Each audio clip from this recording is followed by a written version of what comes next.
natin kunin yung top speed neto ni CBR. Mga katropa, kukunin natin top speed niya. Yan o, Sigma versus CBR.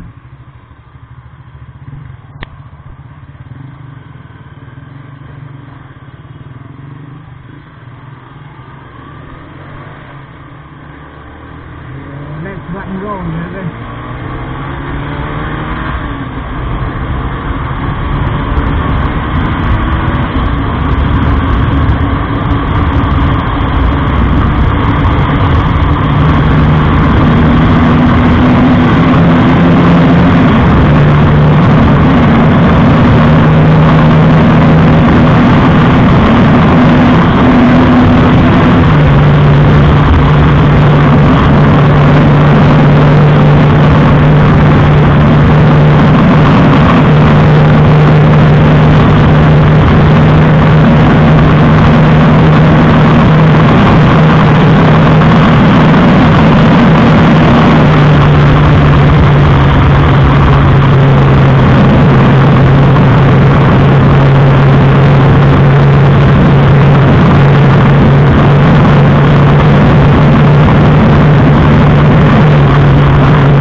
So ayan mga katropa, yun ang kanyang top speed 141 all stock.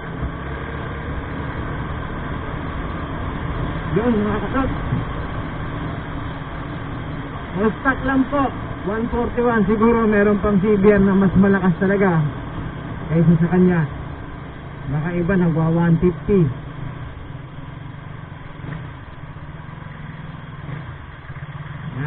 Pero okay lang, lumana tong CBR natin eh. Mga kailangan na tong himas-himasin eh. So ayun guys,